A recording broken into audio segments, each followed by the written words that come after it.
कक्षा 10 के बच्चों को हम रासायनिक समीकरण लिखना और संतुलित करने के बारे में बताएंगे। सबसे पहले आप जानिए रासायनिक समीकरण क्या है। अभिकारकों और उत्पादों को प्रतीकों तथा सूत्रों द्वारा निरूपित करना ही रासायनिक समीकरण या रासायनिक प्रक्रिया कहलाती है। तो देख रहे हैं एक से अधिक अभिकारक है तो इनको धन लगाकर बाईं तरफ लिख दिया जाता है। इसी तरह उत्पाद आपको बताया गया कि अगर वह एक से अधिक है तो उनको भी प्लस लगाकर दाईं तरफ लिखते हैं। तो अभिकारक को बाईं तरफ और उत्पाद को दाईं तरफ लिखते। गैस बनती है तो आपको बताया गया तीर से ऊपर दिखा दिया जाएगा। ठोस बनता है और छेद के रूप में तीर से नीचे दिखा दिया जाएगा। अब क्रिया अगर उत्क्रमणीय है तो दो आधी तीर ऊपर की तरफ दाईं तरफ है, आधी बाईं तरफ, है ना। अनुत्क्रमणीय है तो केवल एक ही तरफ तीर लगाते हैं। ये ध्यान रहे तीर का जो हेड है वो उत्पाद की तरफ रहता है।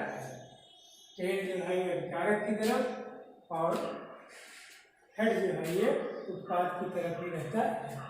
अब आपको सबसे पहले देखना है कि अभिकारक और उत्पाद में क्या परमाणु की संख्या बराबर है। कहने का समीकरण आपके जो होते हैं इनको देखना है कि संतुलित हैं कि नहीं। तो समीकरण आपके दो प्रकार के होंगे, एक संतुलित समीकरण, दूसरा असंतुलित समीकरण। तो ऐसा समीकरण जिसमें अभिकारक और उत्पाद मतलब दाईं तरफ तथा बाईं तरफ दोनों तरफ प्रत्येक तत्व के परमाणुओं की संख्या समान हो, बराबर हो, तो उसे हम संतुलित समीकरण कहते हैं। और यदि है प्रत्येक परमाणु की प्रत्येक तत्व की दाएं और बाएं परमाणुओं की संख्या समान नहीं है तो उसे हम असंतुलित समीकरण या कंकाली समीकरण कहते हैं। कि आपके सामने जो लिखा हुआ है यह आपका असंतुलित समीकरण या कंकाली समीकरण है।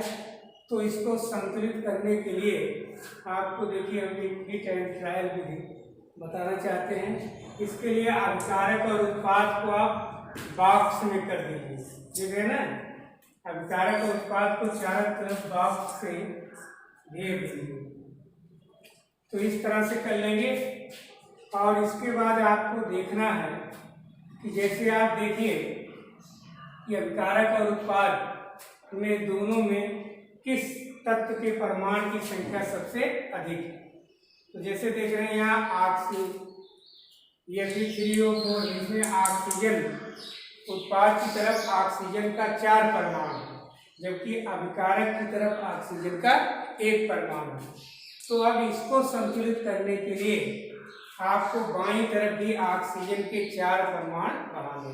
लेकिन यहाँ एक विशेष बात ध्यान रखनी है कि परमाणु को संतुलित करने के लिए हम ये नहीं कि जहाँ पाए वहीं कोई संख्या लिख दें। कहने का Fe2O3 है तो इसको ऐसा नहीं कर सकते हैं कि H2 और O4 कर दें, H8O4 कर दें, तो ये गलत हो जाए। कहने का ये संख्याएं जो आप देख रहे हैं बॉक्स के अंदर हैं ये इनकी संयोजकता के अनुसार रहती है, तो उसमें हम हेर फेर नहीं करेंगे। इसीलिए आपको संतुलित करने से पहले बता दिया गया है कि प्रत्येक यौगिक को चौकोर बॉक्स के अंदर पैक कर दीजिए।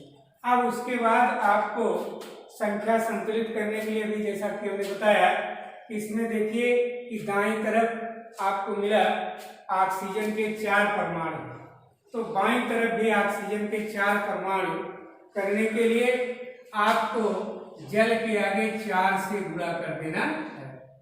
तो देखिए जब यहाँ 4 से आप गुणा करेंगे तो हाइड्रोजन का 4 दूनी 8 परमाणु हो गया और ऑक्सीजन का 4 परमाणु हो गया।